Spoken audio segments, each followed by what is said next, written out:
Well, good morning, Chairman Barrasso, Ranking Member Carper, and members of the committee. I appreciate the opportunity to appear before you to discuss a wildlife management challenge that, as the chairman outlined, is certainly important to my state.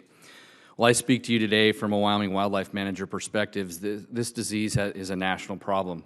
CWD continues to spread across our country, and its impacts continue to increase commensurate with changes in its distribution and prevalence in wild ungulates.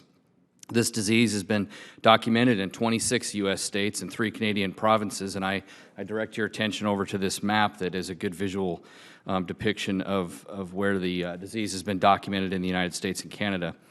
Aside from wildlife health problems and potential implications to how wildlife are managed, this disease has economic effects and indirectly impacts the work state agencies are able to conduct on other high conservation priorities. The Association of Fish and Wildlife Agencies, or AFWA, estimates that states will spend $84 million on testing and surveillance alone over the next 5 years.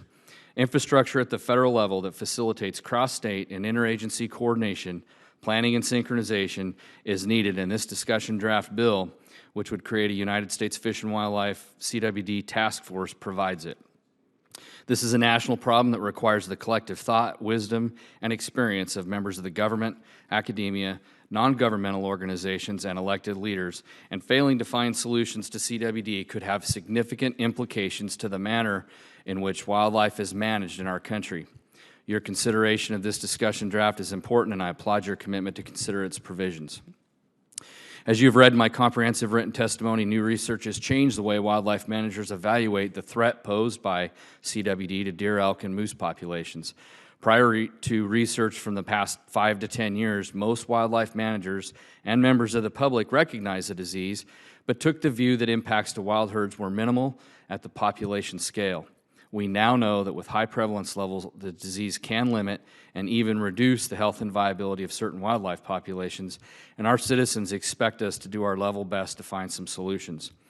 In Wyoming, we have recently redoubled our efforts and to explore new options and change the way we think about attacking this problem. Our Game and Fish Commission has a long history of dealing with the disease ever since its discovery 40 years ago. Recently, our commission tasked the department with looking at all options to find solutions to slow its spread and to seek answers to tough questions requiring extensive research. Based on their leadership and resourcing, our department engaged in its own vaccine research in the recent past. Our department has worked at the regional and national level with other experts to share ideas and identify potential management options.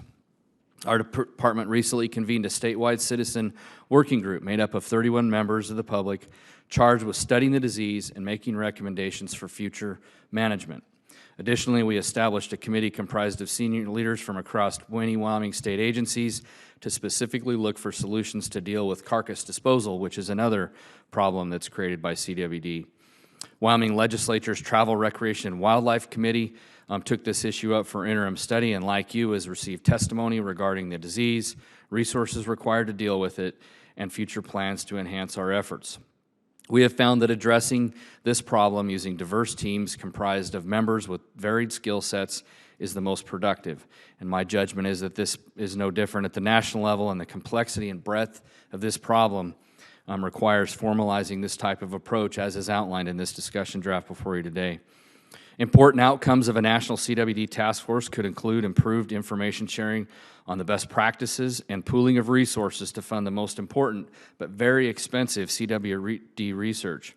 Additionally, bringing together the most brilliant and well-versed scientific minds gives our nation the best chance to find effective and meaningful solutions. Cross-state coordination relative to carcass movement and disposal is also important, requiring planning and deliberate action at the regional and national level, and would undoubtedly be a focus of a CWD task force. As you've seen in my written testimony, there have been national efforts initiated in the past and federal assets allocated to this problem. In the absence of information indicating direct effects on wildlife at the population level and a lack of scientific links to human health, funding support waned in 2012. Federal funds were redirected to other high-priority needs, and consequently, work on this disease at the national and state level declined. Unfortunately, funding for CWD research diminished before potential strategies for controlling and managing the disease could be tested and evaluated. Taking a new look into the allocation of federal resources in the face of new information is wise, and this discussion draft establishes the framework for this new look. Again, I thank you for your leadership on this issue, and I look forward to answering your questions. Well, thanks so much for your testimony. Mr.